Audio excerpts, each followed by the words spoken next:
Hello and welcome back to the world of the spirit consciousness. We are in the middle of the book study session on the astral body and other astral phenomena. We are now in the middle of the fourth module, which deals with functions of the astral body.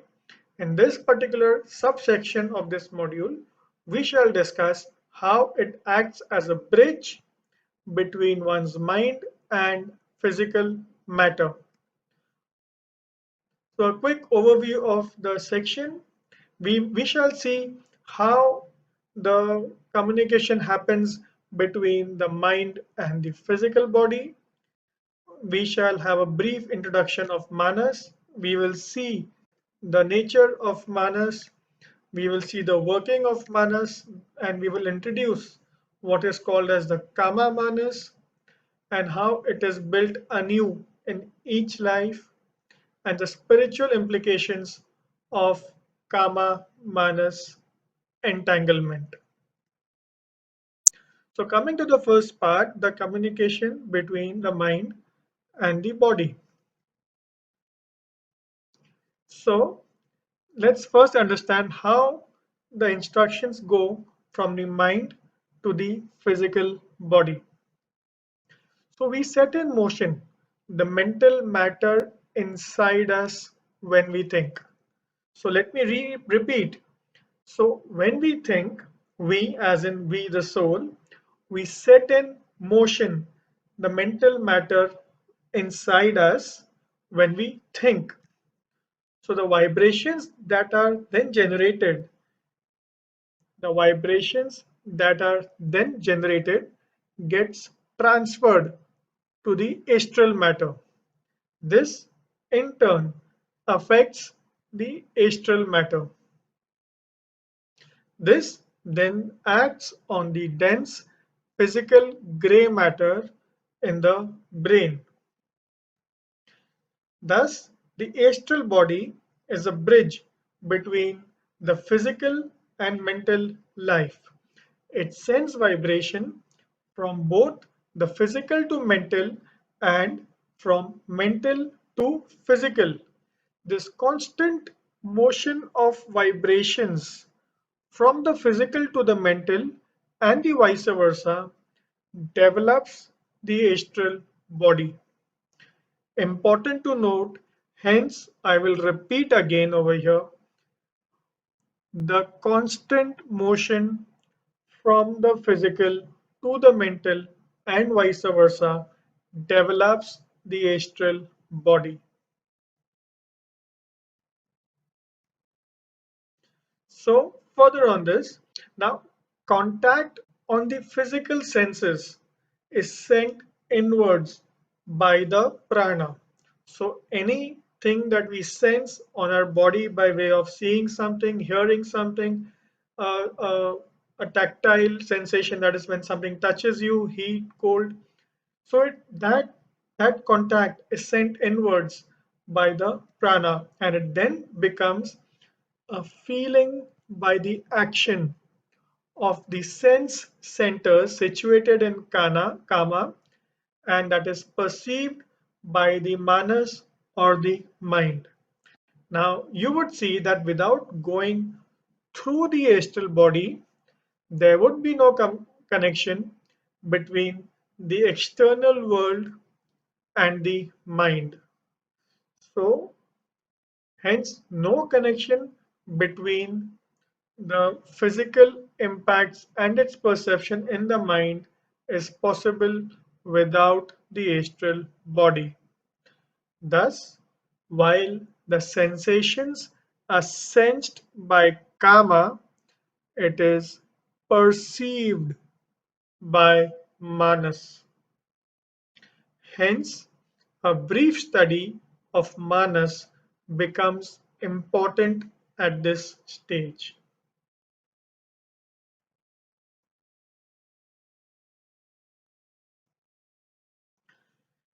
So the Hindus claim that man has five sheaths. These are put in a table together. So we have the Anandamaya Kosh, which is translated as the bliss sheath, which is also referred to as the buddhi. Then there is a Vijnanamaya kosh, which is the discriminating sheath, which is also referred to as the higher manas and the kama.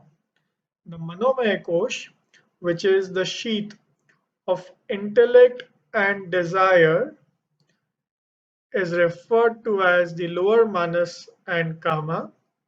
The Pranamaya kosh is the vitality sheath, which is known as the prana, and the Annamaya kosh is the food sheath, which is our dense physical body. So one of the kama and the manas, according to the Hindu beliefs, is for the manifestation of intellect and desire. Now, in the introduction used by Manu, the Pranamaya Kosh and the Annamaya Kosh are at the same level and they are known as the Bhutatma or the elemental self or the body of action. The Vijnanamaya Kosh and the Manomaya Kosh are referred to as the body of feeling, naming it as Jiva. The definition is it is the body in which the knower or the Kshetrajna becomes aware of the pleasure and the pains. Now, in their external relationships, the Vijnanamaya Kosh and the Manomaya Kosh are associated with the Deva world, and this is especially true for the Manomaya Kosh.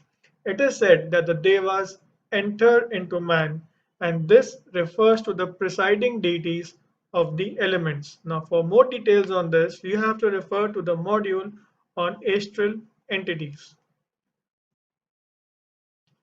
Now, taking this forward, these presiding deities give rise to sensations in man. It converts the impressions received from outside into sensations or acknowledgement of impressions from inside. So let me repeat. It converts the impressions received from outside into sensations or acknowledgement of impressions from inside. This is essentially a Deva action, and this is how the man has link with the lower Devas. Now, when the supreme control has been established, it makes the man the master in every region of the universe. So the principles of man can be classified as follows. The Atma, the Buddhi, and the higher Manas are the immortal self. The Kama and the Manas is the conditionally immortal one, and the Prana or the etheric double and the dense body are the mortal self. Having seen the introduction of Manas, let us see the nature of Manas. Now, Manas houses the free will because it is a representative of the Mahat or the universal mind, and the lower Manas is the agent of free will in the physical mind. The feeling of liberty, the knowledge that we can rule ourselves and that higher nature can master the lower, all comes from Manas. And to help identify with the Manas rather than the Kama is an important step for self mastery. Manas is free by nature as proven by its struggle to assert itself. The presence and power of the ego enables man to choose between desires or overcoming them. When the lower manas rules kama, the lower quaternary takes its lower loyal position in the higher triad of the Atma Buddhi Manas combo. So, having seen the nature of Manas, let us see how Manas works. So Manus projects a part of itself as the lower Manus. So Manus is unable to affect the gross particles of the brain by itself, and hence it covers itself in astral matter. Then, with the help of the etheric matter, it spreads itself through the whole nervous system of the child before birth. This projection is often referred to as its reflection, its shadow, its ray, etc.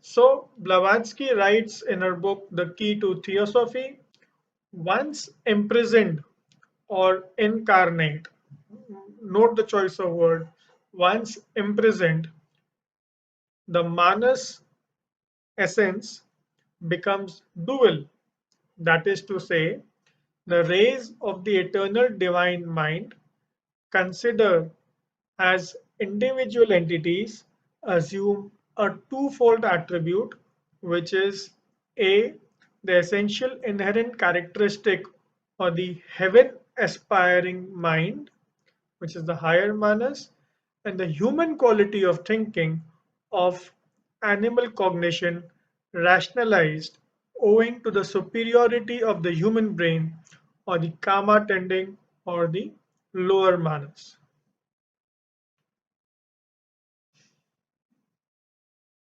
So from here we shall understand what kama manas is. Now the lower manas, the matter of the four lower levels of the mental matter, is associated with kama. So the lower manas, the matter of the four lower levels of the mental plane, is associated with kama. In Western psychology, kama manas becomes a part of what is known as the mind. Kama Manas is the battleground during life by forming a link between the higher and the lower nature in man, and it also plays an important role in the post mortem existence, as we shall see later. So, in man, the normal brain intelligence is produced by Kama and Manas combined, which is therefore often referred to as the Kama Manas. This is described by Blavatsky as the rational but earthly or physical intellect of man, encased in and bound by matter, and therefore subject to the influence of the latter, which means the matter in this case. So, the Kama Manas is the rational but the earthly and the physical intellect of man, which is surrounded, bound by matter, and hence influenced by it. This lower self imagines itself to be the real self or the ego when acting on this plane of illusion, which falls into what the Buddhist philosophy terms as the heresy of separateness. So Kama Manas has also been described as the Manas taking an interest in the external. So the Kama is the source of the animal and the passional elements in man, while the lower Manas rationalizes these and adds the intellectual abilities. In a man, these two principles work together during life and are rarely separate. Thus, Manas can be considered the flame which feeds on the wick, which is the kama, and the fuel, which is the physical brain. So, if I put it together, the physical brain is, is the fuel, and the Manas is the flame, and the kama is the wick that connects the flame to the fuel. So kama manas is thus the personal self of man, and the lower Manus give the individualizing touch that makes the personality recognize itself as I. It is a ray from the immortal thinker which brings into light a personality, and the lower Manus lets the senses and the animal nature have the last touch of delight by granting faculties of anticipation, memory, and imagination.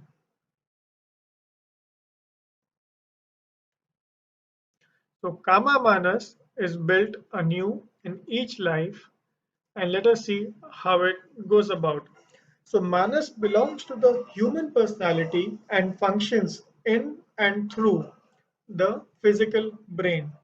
It is important to understand this concept to understand the process of reincarnation and how there can be no memory of previous lives as long as consciousness cannot rise beyond the brain mechanism. Now, since this brain mechanism is made anew in each life, it has no direct contact with the previous lives. So, Manas cannot affect the molecules of the physical brain cells on its own, but when teamed with Kama, it can set physical molecules in motion and produce brain consciousness. This includes the brain memory and all the functions of the human mind.